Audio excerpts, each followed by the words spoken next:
Print and electronic media, photo video journalist అందరికీ నమస్కారం. గౌరవనీయులు మాజీ శాసనసభ్యులు రామ్మోహన్ రెడ్డి గారు, గౌరవనీయులు మాజీ శాసనసభ్యులు ఆలయం కృష్ణరెడ్డి గారు, మిగతా జిల్లా నాయకులు, మాజీ జిల్లా చైర్మన్లు, గౌరవ కార్పొరేటర్లు, సింగిల్ చైర్మన్లు, మీ అందరికీ పేరు పేరు నమస్కారం. గత వారం రోజులుగా ఉమ్మడి జిల్లాలో ఉన్నటువంటి రైతులు చాలా ఆందోళనకు గురవుతూ ఉన్నారు. ఒక్కొక్క కథనం చూసి ప్రత్యక్షంగా చూసినటువంటి నడిగడ్డ రైతులు కావచ్చు, పైన ఎగునున్నటువంటి మక్తల్ ఇతర ప్రాంతాల రైతులు, కృష్ణా పరివాహక ప్రాంతంలో ఉన్నటువంటి అటు కర్ణాటక, ఆంధ్ర, ఇటు తుంగభద్ర కావచ్చు, ఇటు కృష్ణ కావచ్చు, ఆంధ్ర ప్రాంతంలో కర్ణాటకలో జరగడానికి సిద్ధంగా ఉన్నటువంటి బ్యారేజీలు కావచ్చు, రిజర్వాయర్ల ఎత్తు కావచ్చు, అవన్నీ చూస్తూ ఉంటే అవన్నీ అయిపోతే ఇక మనకు పాలమూరు గతేంది. పాలమూరు లిఫ్ట్ ఇరిగేషన్లో నీళ్ళు ఎట్లకించి వస్తాయి, కేఎల్ఐకి నీళ్ళు ఎట్లకించి వస్తాయి. ఇక మన బతుకు తెరువు వ్యవసాయం కదా, ఇన్ని స్కీమ్లు, ఇన్ని లక్షలు పెట్టి, ఇన్ని వేల కోట్లు పెట్టి కట్టినటువంటి ప్రాజెక్టులు ఏమైపోతాయి, ఫ్యూచర్లో మన పరిస్థితి ఏంటంటే ఆందోళన కలుగుతూ ఉంది. నేను గౌరవ ముఖ్యమంత్రి గారికి, ఇరిగేషన్ మంత్రికి మరియు జిల్లా మంత్రులకు మేము చెప్పిన దానిలో వాస్తవం ఉందా కాదా మీరు ప్రత్యక్షంగా పోయి చూడండి. ఎందుకంటే ఇది రాజకీయం గురించి కాదు, ఇది పరిష్కారం గురించి మీరు రిక్వెస్ట్ చేస్తున్నారు. రాజకీయం అస్సలు లేదు. మన బతుకుదరు మనం ముట్టడపోతే, మనం అడగకపోతే, మనం గ్రహించకపోతే, మనము అడ్డుకోకపోతే టోటల్ మా పాలమూరు జిల్లా మరణశాసనం రాసినట్లే రైతాంగానికి గుర్తుపెట్టుకొని. మళ్ళీ వలసలు తప్ప మరి వేరే ఉండనే ఉండదు, బతికే ఉండదు. అంతే. ఎకరా ఉన్నోడు 50 ఎకరాలు ఉన్నోడు కూడా ఊడిచిపెట్టుకోవాల్సింది తప్ప ఏమి ఉండదు కదా. వర్షాలు పడితే పంట, లేకపోతే లేదు. మేము చెప్పిన దానిలో వాస్తవం లేదనుకోండి, మీరు పోయి చూసి అక్కడనే ఇది వాస్తవం కాదు, మీరు రాజకీయం గురించి మాట్లాడుతుందని చెప్పి మాట్లాడండి. పత్రికా సమస్యల్లో జిల్లాలో ఉన్నటువంటి మీడియాని తీసుకొని పోయి చూద్దాం. ఇలా మీరు అధికారంలో ఉన్నారు, గతంలో మేమున్నాం, ఇలా మీరు అధికారంలో ఉన్నారు. అధికారం ఎవరికి శాశ్వతం కాదు, ట్రాన్స్ఫర్ అవుతూనే ఉంటుంది. రేపు బలం మేము అధికారంలో వస్తుంది. మేము వచ్చినా, మీరున్నా, ఎవరో ఒకరు ఉంటారు కదా. ఎవరో ఉన్నా కానీ మనం ఏంది, ఈ పుట్టిన గడ్డకు మనకున్నంత ప్రేమ ఎవరికి ఉండదు. మనకున్నటువంటిది ఎవరికి ఉండదు, ప్రేమ, ఆప్యాయత ఈ ప్రాంతం పైన. ఇలా మనం అందరం బతికేది వ్యవసాయం నుంచి బతుకుతాం తప్ప వేరే ఏం లేదు. ఏ కులం, ఏ వృత్తి బతకాలని వ్యవసాయంతోనే, వేరే దందనే లేదు. మనం వేరే ఇండస్ట్రీసే లేవు. కనుక ఇలా మనము వాస్తవం పుట్టి అని మేము మాట్లాడగానే లేదని పుట్టి కొట్టుపడే కానీ తెచ్చేసి ఇలా తుంగభద్ర గేట్ ఓపెనింగ్ పేరు మీద 3 ముఖ్యమంత్రులు వచ్చారు కదా అక్కడ. ఇప్పుడు ముఖ్యమంత్రులు ఉన్నప్పుడు మరి అడిగినరా లేదో తెలియదు. మరి ఇరిగేషన్ మంత్రి గారు కూడా పోయింది, హెలికాప్టర్లో కనపడ్డదా అని అడుగుతా ఉన్నాం. ఆర్డిఎస్ కెనాల్ను గతంలోనే పైన లిఫ్ట్ లేనప్పుడే మనకు వచ్చే నీళ్ళను ఇవ్వకుండా బద్దలు కొట్టిపోతామని చెప్పి, బాంబులేసి బద్దలు కొడతామని చెప్పి ఎదిరించింది. మరి ఇలా అక్కడి నుంచే ప్రారంభించింది కేసీఆర్ గారి పాదయాత్ర కూడా. 9.5 సంవత్సరాలు ఏ ప్రాజెక్ట్ రాకుండా చూసుకొని జాగ్రత్తగా, ఇక ఆర్డిఎస్ నుంచి దాదాపు 90,000 ఎకరాలకు నీళ్ళు రావాలి, కానీ 35,000 కూడా నీళ్ళు వస్తలేవు. సరే, మనం కింద తుమ్మిల కట్టుకొని తుమ్మిల ద్వారా నీళ్ళు తెచ్చుకోవాలని చెప్పి ఆలోచనతో తుమ్మిల లిఫ్ట్ 350 కోట్లతో పని కంప్లీట్ అయిపోయింది. మొత్తం 750 కోట్లలో కంప్లీట్ అయిపోయి 3 రిజర్వాయర్లకు కూడా జరుగుతూ ఉంది. మరి ఇలా ఆర్డిఎస్కు 100 మీటర్ల దూరంలో ఒక బ్యారేజ్ కడుతుంటే పనులు స్టార్ట్ అయిపోయినవి. మరి దాని మీద ఏం స్పందన లేకపోతే ఎట్లా? 100 మీటర్ల దూరంలోనే లిఫ్ట్ పని స్టార్ట్ అయింది.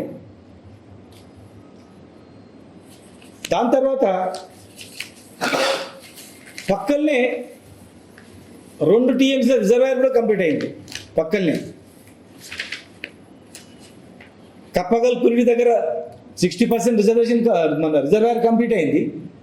100 మీటర్ల దూరంలో లిఫ్ట్ స్టార్ట్ అయింది. తర్వాత చిక్కమంచాల దగ్గర 5 టీఎంసీల రోడ్ కమ్ బ్యారేజీ పనులు స్టార్ట్ అవుతున్నాయి. చిక్కాల పరిధిలో ఇంకో 2.5 టీఎంసీ అది కూడా పనులు నడుస్తున్నాయి. మరి మీ హెలికాప్టర్ పోయేటప్పుడు ఈ రిజర్వేర్ ఎవరు కడుతున్నాయి, కర్ణాటకలో ఎందుకు కడుతున్నాయి అనేది గుర్తు రాలేదా? పక్కల లిఫ్ట్ పనులు జరుగుతున్నప్పుడు గుర్తు రాలేదా? ఇంకొక ఘోరం ఏం జరగబోతుందంటే, మీరు రేపు కాకపోతే ఎల్లుండి బయటపడుతుంది. తుంగభద్రలో ఆల్రెడీ టోటల్గా శాండ్ మట్టి అంతా నిండుకపోయింది. పక్కల 50 టీఎంసీల రిజర్వాయర్ మేము కొత్తది కడతామని కర్ణాటక ప్రపోజల్ పెట్టి నడుస్తుంది. అది నావలి దగ్గర అంటే నువ్వు తుంగభద్ర పైన తుంగ ఉంది, డ్యాము భద్ర ఉంది, కింద తుంగభద్ర ఉంది, మళ్ళీ తుంగభద్ర పక్కల నావలి రిజర్వాయర్ 50 టీఎంసీతోనో ప్రపోజల్ పెట్టిండు. అది నడుస్తుంది. నావల్ అయిపోయిన తర్వాత కింద చిక్కాల దగ్గర, కురిడి లిఫ్ట్ దగ్గర, చిక్కమంచాల దగ్గర అయిపోయిన తర్వాత మళ్ళీ ఇప్పుడు ఈ సర్క్యులర్ సర్కిల్ అని చెప్పి ఆంధ్రప్రదేశ్ చంద్రబాబు నాయుడు గారు ఏం ప్రపోజల్ పెట్టిందంటే, ఈ గుండ్రేముల ప్రాజెక్టుకి ప్రపోజల్ పెట్టింది. పక్క ఇది అక్కడ ఉన్న ఇరిగేషన్ అధికారుల యొక్క సమాచారంతో మాట్లాడుతూ ఉంది. గుండ్రేముల దగ్గర 20 టీఎంసీల రిజర్వాయర్కు ప్రపోజల్ పెట్టి ఏం చేస్తున్నారు తెలుసా? ఆ 20 టీఎంసీని ఎట్లా తీసుకుపోతారు? సుంకేస్లో మళ్ళీ ఇస్తారు. సుంకేస్లో టు కేసీ కెనాల్ కలుపుతారు. ఇక నువ్వు ఇవన్నీ అయిపోయిన తర్వాత నీకు తుమ్మిల దగ్గర తుమ్మితే కూడా నీళ్ళు రాయిగా, తుమ్మిల దగ్గర నీళ్ళే రాయిగా. అంటే శాశ్వతంగా తుంగభద్ర నుంచి నీళ్లు శ్రీశైలంకి వచ్చే ముచ్చట్నే లేదు. ఇక గుర్తుపెట్టుకొని ఇంకా ఇంత కపిష్గా కూడా రావు. ఇక వర్షాకాలం కన్నా ముందు కనీసం వర్షాకాలం అయిపోయిన తర్వాత రీజనరేటెడ్ వాటర్ వస్తుంటుంది. రోజు 2000 నుంచి 10,000 క్యూసెక్ల వాటర్ వస్తుంటుంది. దానిలో ఒక చిన్న కపిష్ట నీళ్ళు కూడా రావు కిందికి. రీజనరేటెడ్ వాటర్ అనేది 0. వర్షాలు పడితేనే రావు, వరదలు పెద్ద వరదలు వస్తాయి అంతే. మన దేవుని మొక్కలు రావడం, దేవుడా వర్షాలు రావాలని మొక్కు, దేవుడా పెద్ద వరదలు రావాలి, ఆ 3-4 డ్యామ్ నిండి పొర్లి కిందికి రావాలి అని మొక్కితే తప్ప రావాలి. ఇంకా కృష్ణా పైన కూడా చాలా చరిత్ర ఉంది. కృష్ణా మీద కూడా ఆల్మట్టి డ్యామ్ను 300 టీఎంసీల వరకు పెంచాలని చెప్పింది. ఆ పక్కల మళ్ళీ 3 రామ్మోహన్ రెడ్డి గారు తెలుసు, 3 చెక్ డ్యామ్లు కమ్ ఇవి రోడ్ కమ్, ఈవెన్ కొత్తగా ఇప్పుడు వెచ్చరిపోయే బ్రిడ్జి కూడా రోడ్ కమ్ బ్యారేజ్ చేస్తున్నారు. అట్లాంటి ఇంకా 3 ప్రపోజల్స్ ఉన్నాయి. ఇంకా దాని గురించి ఎందుకంటే డీవియేషన్ అవుతుంది, అది కూడా ఉంది. అది కూడా కంప్లీట్ అయితే ఇక కిందికి నీళ్ళే రావాలన్నమాట అంతే. ఇక మనం కేఎల్ఐ కట్టుకొని నోరు చేసుకొని కూర్చోవాలి, పాలమూరు రంగారెడ్డి జిల్లా ప్రాజెక్ట్ లిఫ్ట్ ఇరిగేషన్ పెట్టుకొని నోరు చేసుకొని కూర్చోవాలి. ఏముండదు, ఎంత కొట్లాడినా వాడు రానియాడు. వాడికి నువ్వు అవతల కాలు పెడితే అరెస్ట్ చేస్తావు. ఎందుకంటే అక్కడ మహారాష్ట్ర పోయి దెబ్బలు తిని వచ్చినారు అందరు ఎమ్మెల్యేలు మంత్రులు పోతే కూడా ఏముండదు. ఇవన్నీ జరుగుతున్నాయి కదా, ఇవన్నీ బచావత్ ట్రిబ్యునల్కు వ్యతిరేకంగా జరుగుతూ ఉన్నాయి. బచావత్ ట్రిబ్యునల్ చాలా స్ట్రిక్ట్గా ఇచ్చింది. వీళ్ళు ఎలాంటి కేఆర్ఎంబి పర్మిషన్ లేదు, కృష్ణా రివర్ బోర్డ్ పర్మిషన్ లేదు, సిడబ్ల్యూసి పర్మిషన్ లేదు, పర్యావరణ పర్మిషన్ లేదు, ఏం లేదు. నువ్వు ఆ ముగ్గురం ఐక్యమైంది సరిపోయారా భయ్, నువ్వు ఇది చేసుకో అన్నట్లా అయిపోయింది అన్నమాట. ఇప్పుడు ఆడ గేట్ ఓపెన్ చేసి ఏమని సంతోషపడాలి మనం? ఇవన్నీ లిఫ్ట్లు రేపు పడతారు, మనకు నీళ్ళు రావు, మనం పోయి బతకనికి అవతల పోయి బతకొచ్చని సంతోషపడాలనా? ఊరు విడిచిపెట్టి మళ్ళీ పోవాలని సంతోషపడాలి. ఎట్లా సంతోషపడాలి చెప్పండి? రైతాంగం మొత్తం మళ్ళా టోటల్ మరణ శాస్త్రమేగా, ఏముండదు. ఆడ పోయి ఏం కొట్లాడతాం?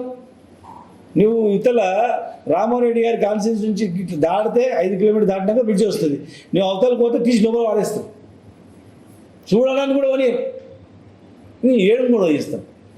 ఇప్పుడే ఆపలేకపోయినప్పుడు కట్టినాక మేము ఎట్లా ఆపుతాం చెప్పండి. మీరు రాసి పెట్టుకొని తానింగు నీళ్ళు దొరకవు. ఇక ఇవన్నీ అయిపోయిన తర్వాత తానింగు నీళ్ళు రావు. నేను చెప్పిన వాస్తవం కాదంటే సరే, ముఖ్యమంత్రి గారు ఇలా వచ్చిపోయింది, మళ్ళీ రేపు రాకపోవచ్చు. ఇరిగేషన్ మంత్రి హెలికాప్టర్ ఒకవేళ కనపడలేదు, ఇతల పక్కన కూర్చున్నాను కనపడలేదు అనొచ్చు. మరి ఇరిగేషన్ మంత్రి కానీ ఈ వారం రోజులు చూడమని చెప్పండి. ఈ వారం రోజులు చూసి మేము చెప్పిన దానిలో ఏదైనా వాస్తవం లేకపోతే, ఆర్డీఎస్ దగ్గర కర్ణాటక లిఫ్ట్ పనులు స్టార్ట్ కాలేదు, మీరు అబద్ధం చెప్పిరన్నా, కురుడి పక్కల 2 TMs రిజర్వాయర్ 60% కంప్లీట్ అయ్యింది అని మేము చెప్తున్నాం, అసలు స్టార్టే కాలేదా, ఉట్టి మాట చెప్తున్నా. రాఘవేంద్ర స్వామి మఠానికి మంత్రాలయం పోయే రోడ్డు కంప్లీట్ 5 TMsది బ్యారేజ్ పనులకు స్టార్ట్ అవుతుంది, అది కూడా లేదన్నా. మేము ఏమిటికైనా సిద్ధమే. మేము ప్రపోజల్ ఉందంటే మీరు ఏమైనా కొట్టిపడేయండి, పనులే స్టార్ట్ అవుతున్నాయి. వీళ్ళందరినీ తీసుకొని పోదాం, వీళ్ళందరినీ తీసుకొని పోయి మనం చూద్దాం మేము చెప్పింది వాస్తవం కాదనేది. ఇవి కంప్లీట్ అయితే ఏం లేదు, పాలమూరు ఏముండదు, పాలమూరు అనేది ప్రాజెక్టులో ఏముండదు, అంతే. జూరాలో ఎంత అండి 6 TMs నీళ్ళు ఉండడం వల్ల 4 TMs మొత్తం బురదనే అయిపోయింది అంతా. 4-5 TMs ఏమిటికైతే ఏమిటి సరిపో. డిసెంబర్లో ఎండిపోయింది. మేము పోతే కప్పల చేపలు బయట పడ్డాయి, దిగిపోయి చేపలు పట్టుకొని వచ్చారు అందరు. ఆ పైన కూడా అదే గోస ఉంది. ఇది ఎంత ఉందో అది కూడా అంత ఉంది. నేను ఈరోజు చెప్తా ఉన్నా, కొంతమంది మన జిల్లా ఎమ్మెల్యేలు కూడా వ్యతిరేకించారు. సెక్రటరియట్లో మీటింగ్ పెట్టిండ్రు. కర్ణాటక నుంచి ఇరిగేషన్ మంత్రి కాని మంత్రి వచ్చిండు, ఇరిగేషన్ మంత్రి కాదు కానీ ఇరిగేషన్ మంత్రి అని వచ్చిండు. ఆయన మాజీ మంత్రి కానీ ప్రజెంట్ మంత్రి అని వచ్చిండు. వస్తే ఇరిగేషన్ మంత్రి సమక్షంలో, జిల్లా మంత్రి సమక్షంలో జిల్లాలో ఒక 3-4 ఎమ్మెల్యేలు వ్యతిరేకించారు. ఇది కడితే నీళ్ళు రావు, చాలా ఘోరమని. మిగతా మౌనంగా ఉన్నారు. వాళ్ళ పేర్లు ఎందుకు, దయచేసి మిగతా వాళ్ళు కూడా అందరు కూడా ఒక తాటిపై రావాలి. జిల్లా సమస్య వచ్చినప్పుడు, మన బతుకుదేరు సమస్య వచ్చినప్పుడు ఉట్టుట్టిగా విమర్శలు చేసుకుంటూ పోతే రేపు శాశ్వతంగా ప్రజలు నిందిస్తారు. ఎందుకు వచ్చిన రాజకీయాలకు శాశ్వతంగా ఇంత ముద్ర పడిపోయినట్లు వస్తుంది. మీరు కొట్లాడతారా, కలిసి కొట్లాడదామంటారా? లేదు, మంత్రి రాకపోతే మీరైనా అందరు కలిసిపోయి వీళ్ళు తీసుకుపోయి చూపించండి. జిల్లా ఎమ్మెల్యేలు అందరూ కలిసి, మీరందరూ కలిసిపోయినా ఆర్డీఎస్ దగ్గర రైచూరు ఎట్లా రివర్స్లో రాండి. వస్తే మీకు అక్కడ పనులు అయితే కనిపిస్తాయి, జేసీబీలు ఇటాచీలు నడుస్తున్నాయి కనిపిస్తాయి. అవతల చూడండి, ఒకటే దేశం ఉన్నాం కదా, ఇటు కాంగ్రెస్ ప్రభుత్వం అటు కాంగ్రెస్ ప్రభుత్వం ఉంది కదా. మరి మిమ్మల్ని ఎమ్మెల్యే అయితే ఎవరేం ఆబ్జెక్షన్ చెప్పకపోవచ్చు. మీడియాని తీసుకొని పోయి మీరు వెళ్ళి మేము చెప్పింది వాస్తవంగా చూడండి. మేము చెప్పిన దానిలో 50% పనులు స్టార్ట్ అయినాయి, 50% పనులు ప్రపోజల్లో ఉన్నాయి. కర్ణాటకలో ఉన్నటువంటి ఇంజనీర్లను కూడా మేము అడిగినాం, ఏం జరుగుతుంది, ఏం ప్రపోజల్ అని చెప్పి. అవన్నీ తెలుసుకొని మేము చెప్తున్నాం. లేదు, ఇది ఏది కట్టినా మాదే బాధ్యత అని చెప్పి హామీ ఇవ్వండి. వీళ్ళని తీసుకుపోయి మమ్మల్ని తీసుకోపోకండి వద్దు. జిల్లా స్టాఫర్స్ని, జిల్లాలో మీడియా వాళ్ళని అందరు తీసుకుపోయి అందరి సమస్యలు మీరు చూసి మీరు ఎట్లా అడుగుకుంటారో మీరు హామీ ఇవ్వండి.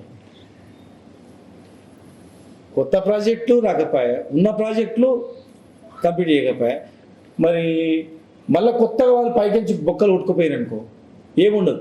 ఏం చేయకుండా అట్లే ఉన్నా రేపు మేము వస్తాము, దేవుడు ఎట్లా ఉంటుందో ఎవరన్నా రాని, ఎవరు వచ్చినా పని చేయాల్సిందే పక్కా. ఇప్పుడు మీరు వస్తారా, అది మేము వస్తామా తెలిసిపోతుంది. ఎవరు వచ్చినా అదే పని చేయాల్సిందే కదా, ప్రజలు నిర్ణయిస్తారు. మనం అనుకున్నంత మాత్రం కాదు. మేమున్నది పాలమూరు ప్రయోజనాల గురించి మేమున్నాం. 100% 9.5 ఏళ్ళు ప్రాజెక్టులు, కాలువలు, చెక్ డ్యామ్లు, జిల్లాలో మెడికల్ కాలేజీలు ఇవన్నీ చేసుకుంటూ వచ్చినాం. మేము ముందు కూడా ఉంచి రిక్వెస్ట్ చేసినాం, మేము మిగిలిపోయిన పనులు కంప్లీట్ చేయండి అంటే. రీసెంట్లీ కూడా మరి నేను మొన్న అన్న మన స్పోర్ట్స్ మినిస్టర్ గారికి నేను రిక్వెస్ట్ చేసిన, అయ్యా నేను దాదాపు 15 కోట్లు ఎక్కడ జియో, అది అదో జియో 9th మంత్లో జియో ఇచ్చిన, 9th మంత్లో ఇది సింథటిక్ ట్రాక్, స్పోర్ట్స్ హాస్టల్, టోటల్గా స్టేడియం సంబంధించినటువంటి ఇది కంప్లీట్ చేయండి, ఎందుకు ఉట్టిగా వేస్ట్ అయిపోతుందని చెప్పిన. మరి ఆ స్పోర్ట్స్ మినిస్టర్ గారు ఇమ్మీడియట్గా స్పందించి మళ్ళీ అది రీకాల్ చేసి టెండర్ ఇచ్చినందుకు థ్యాంక్స్ చెప్తున్నా ఆయనకు పత్రికాముఖంగా. అంటే మేము ఆరోగ్యశ్రీ రాజశేఖర రెడ్డి గారు స్టార్ట్ చేస్తే మేము కంటిన్యూ చేసినాం. మేము దానికేమి వెనుక ముందు పోలే, బేషేజాలు పోలే. ఇలా నేను శాంక్షన్ చేసిన స్పోర్ట్స్ మినిస్టర్గా. అట్లే ఈడ భూత్పూర్ దగ్గర కూడా స్టేడియం, మినీ స్టేడియం కూడా భూత్పూర్ దగ్గర కూడా మినీ స్టేడియం శాంక్షన్ చేసిన. ఒకటి ఈడ మన హన్వాడలో కూడా ఒక శాంక్షన్ చేసిన. ప్రతి కాన్స్టిట్యూన్సీలో ఒక స్టేడియం శాంక్షన్ చేసిన. అవి కూడా కంప్లీట్ చేస్తే అడ్మినిస్ట్రేటివ్ శాంక్షన్, గవర్నమెంట్ అన్నీ ఉన్నాయి. ల్యాండ్ అక్విజిషన్ టోటల్ అయింది కనుక అడిగిన ఇవాళ వాళ్ళు చేసి మా పేరు ప్రస్తావన చేయకపోయినా సంతోషం, నో ప్రాబ్లం, పబ్లిక్ తెలుసు కనుక. అట్లా టూరిజంలో కూడా చాలా ఉన్నాయి, చేయమని చెప్పినాం. ఇవే కాకుండా అన్ని నియోజకవర్గాల్లో టెంకాయలు కొట్టి ఉన్నాయి. కంప్లీట్ చేస్తే మళ్ళీ కొత్త ప్రపోజల్ పెట్టాలంటే చాలా కష్టమైంది. తీరని పని ఇప్పటికీ 3 ఏళ్ళు అయింది, ఇంకా 1 ఇయర్ ఉంది. అవి కూడా కంప్లీట్ చేస్తే మీ హాయంలో కంప్లీట్ చేసినామని మీరు చెప్పుకోవడానికి ఉంటుంది. మేము కూడా చెప్తాం, మేము స్టార్ట్ చేసినాం, కంప్లీట్ చేసినాం చెప్తాం. ఇలా ఏం లేదు. జిల్లా అభివృద్ధికి, సమగ్ర అభివృద్ధి గురించి, జిల్లా సంక్షేమం గురించి మేము పాటుపడ్డాం. మీరు కూడా పాటుపడండి, అందరం కలిసి చేద్దాం. మీరు చేస్తామంటే మీరు చేయండి. కానీ ఇది ఉట్టిగా మేము మాట్లాడినామని చెప్పి దాటేసి కన్సల్ట్ మినిస్టర్ ఏదో చెప్పి కథ చెప్పిపోతే మాత్రం రేపు జరగబోయేదానికి బాధ్యులవుతారు. మేమా తెలంగాణ గురించి అన్ని తెగించి వచ్చినలేమే. మేము జిల్లా యంత్రాంగాన్ని అందరిని కలుపుకోపోతాం, ఈ పార్టీ ఆ పార్టీ అని కాదు, అందరిని కలుపుకొని పెద్ద ఎట్లా అడ్డుకోవాలో మేము అడ్డుకుంటాం.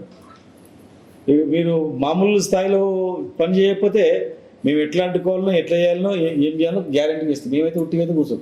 ఈ జిల్లా ప్రజల గురించి దేనికైనా సిద్ధం. మేము ఎన్ని కర్ణాటక కూడా ఆపినా, ఎన్ని కేసులు పెట్టినా, వాడు చేసినా బద్దలు కొడతామని చెప్పినాం. బరాబర్ బద్దలు కొడతాం. దాన్ని ఎట్ట పరిస్థితులు మేము ఆపుతాం. రేపు మా ప్రభుత్వం వస్తే గ్యారంటీగా మేము ఎట్లా సమాధానం చెప్తే మీరు చూస్తారు. మీకు అవకాశం ఇవ్వాలి, మీకు అవకాశం ఇచ్చిన మీరు చేస్తే శాశ్వతంగా మిమ్మల్ని కూడా మర్చిపోరు ప్రజలు పని చేసేది. కనుక దయచేసి పుట్టిగా మితండవాదం కాకుండా ఎవరు చేయకుండా మీరు ఒకటే చేయాల్సింది, వీళ్ళ సమక్షంలో, ఇప్పుడున్నటువంటి వీళ్ళ సమక్షంలో, జిల్లా సమక్షంలో మీరు సందర్శించాలని విజ్ఞప్తి చేస్తున్నాం. లేనట్లయితే మేము పోయి వీళ్ళని తీసుకొని పోతాం. మీకు ఫస్ట్ మీ ఛాన్స్ మీకే ఇస్తున్నాం. మీరు వాస్తవంగా మీరు చూడండి, లేకపోతే మేము అందరం కలిసి మేము పోయి విజిట్ చేస్తాం. ఉమ్మడి జిల్లా ఏ మూలన ఏం జరిగినా, అన్యాయం జరిగినా, ప్రస్తుతానికి రైతాంగానికి ఏ అన్యాయం జరిగినా మేము ఎట్టి పరిస్థితిలో ఊరుకోం. అది యూరియా కావచ్చు, అది కరెంటు కావచ్చు, కొనుగోలు కేంద్రాలు కావచ్చు, లేదంటే బోనస్లు కావచ్చు, లేకపోతే ఇస్తానటువంటి ఏ హామీలైనా కూడా అవి నెరవేర్చాలని ఒక ప్రతిపక్ష పాత్ర మాకు పోషించినది ఇంట్లో కూర్చుని కాదు. మేము అడగడానికి మీరు చేయడానికి కూర్చుని పెట్టిండ్రు. మమ్మల్ని అడగడానికి ప్రజలు మమ్మల్ని పెట్టిండ్రు. మేము ఖచ్చితంగా మేము అడుగుతాం. దాన్ని మీరు కాదంటే ప్రూవ్ చేసి మాట్లాడాలి. దయచేసి మీరందరూ కూడా అడ్డుకోవాలని చెప్పి మేము విజ్ఞప్తి చేస్తాం.